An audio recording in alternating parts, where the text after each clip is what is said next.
Okay, so the original plan was to have the Multiversus video come out in June, but today Multiversus has died. A ton of people are talking about it, so I thought, you know what, I'm just going to rush this video out today. Just get it out nice and quickly, then I can get back to the stuff I actually want to talk about a bit more. I just think this would be good views-wise, and in terms of just it being an important game to discuss at the moment. Um, but yeah, Multiversus is dead. You can't play it anymore. Um, Remember when everyone said Nickelodeon All-Star Brawl would then be killed by Multiversus? I mean, Multiversus won the initial fight, but Nickelodeon won the war because you can play that game still whenever you want. Speaking of, Suicide Squad killed the Justice League. Um, this game is not as bad as Multiversus, and you can still play it. And when the game does shut down, they actually had an update so that you'd be able to play the game offline. So yeah, Multiversus sucks, and to find out why, pick up a controller and let's play Multiversus. Oh wait, you can't. To those who weren't infected by this game, Multiversus is a platform fighter starring various characters from Warner Bros. Lineup, such as DC, Looney Tunes, Game of Thrones, Gremlins, etc. The game being built obviously more around just being a direct Smash ripoff compared to, say, Brawlhalla or PS All-Stars, which actually does try to do a lot of its own stuff.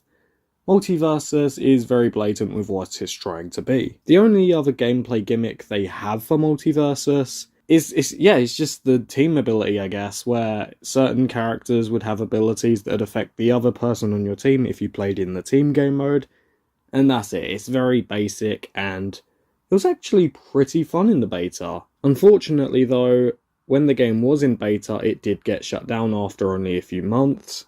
Then a year later, it came back and it was terrible. During that long period, there was such a huge rise in fans making for Multiversus accounts where they would just talk about who they wanted in Multiversus and base their entire online identity off of that.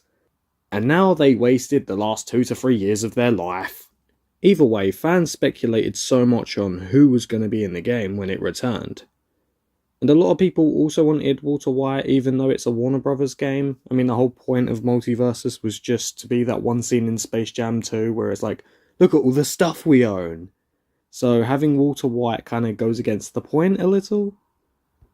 But when the game returned, it had tons of issues, like over-the-top grinding and microtransactions, the gameplay not running as well as it used to and just being a lot slower, jankier, and overall pathetic.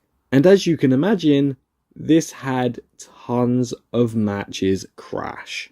I remember the first week of Multiversus being back, me and this other guy I played with, we had more games crash than games actually get to the end. Now let's take a look at the microtransactions and the grind you'd have to endure to get characters in this game. Multiversus runs on a system where you can get little tiny drip drops of currency to earn fighters or pay money. In Brawlhalla, however, they had a gold system, one that was actually in the beta for Multiversus, where you just get gold from fights, and after not too long you could unlock whatever character you wanted. As for Multiversus, well, fellow consumer, if you didn't want to pay $10 for a character, which is 1,000 Gleamium, you have to get the occasional 100 from maxing out a character or specific events. So if you wanted to buy a Beetlejuice, at his price of 1,000 Gleamium, you'd have to get to level 15 on 7 characters if you only got Gleamium from leveling up characters and not the events which you would grind for over 10 plus hours just to get that little bit. There was also a fighter currency, and this was also quite limited in terms of how you'd actually earn it, as it'd only be for certain events or instances such as leveling up, and again, in small chunks. You'd need 3,000 for old fighters and 6,000 for a new one, so if you want to get Gizmo, get your wallet out. I guess at the very least there was a fighter's road mechanic where you'd just get XP and you could unlock characters way faster, but then they did also give away the last 2 characters the game would ever make and release officially, Lola Bunny and Aquaman. And speaking about wallets, apparently character choices were made for the sake of monetization, explaining why we got Black Adam because, the Black Adam movie's coming out. And that's also why we got Beetlejuice, because the revival movie Nope, I'm not saying his name a third time. But then I do have to ask why Nubia's here. I mean, I'm not against niche characters.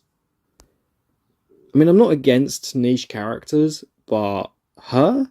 I mean, did a single person playing Multiversus know who she was before she came out? And there was already an issue from fans talking about how many DC characters there were.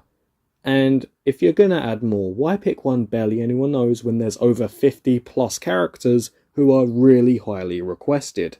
I mean, damn, there were people out there who wanted Black Canary and Killer Croc. Also, I should mention that because of how many people didn't like the high amount of DC reps, they may as well have just made Injustice free. And to that idea, I agree entirely. Come on, Warner Brothers, make Injustice free. Injustice fans are so desperate for a new game. Also, just the overall releasing of characters was really bad. Not only did the beta give us characters faster, but just the way characters were released in general did suck even back in the beta itself. We got Morty, then Gremlins characters in separate releases, then Rick. Why? Was Rick just that complicated of a character to make? In the relaunch, we got a total of 4 characters, after a year of nothing. But then for every season after that, we only got 2 characters. Another thing I should mention is the fact that they released maps for Powerpuff Girls and Dexter's Lab before the actual characters released. So for example, we got the Powerpuff Girls map and the Dexter one, but then we got Powerpuff Girls a few months after this?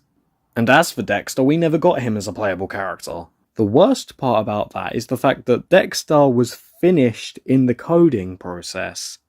Him and tons of other characters were fully finished, they could have been released at any point, even when the shutdown was announced. But of course they didn't do it. What do they gain from that? We don't know. Probably nothing. The characters that were leaked as apparently finished were the likes of Scooby-Doo, Lex Luthor, Freddy Krueger when Jason was playable. I'm trying so hard right now not to say F you to Warner Brothers. Warner Brothers, you really fumbled the bag with this one. People did also have this theory where they thought Multiversus was actually trying to make people feel bad and actually improve right at the end with stuff like Fighter's Road, or, of course, the gameplay actually being fixed to a degree. It didn't work. As of recording this, there actually has been fan projects announced which are carrying on where Multiversus left off, and to actually be decent. If it's not obvious enough, I don't recommend picking up a controller and playing Multiversus. Again, not that you can.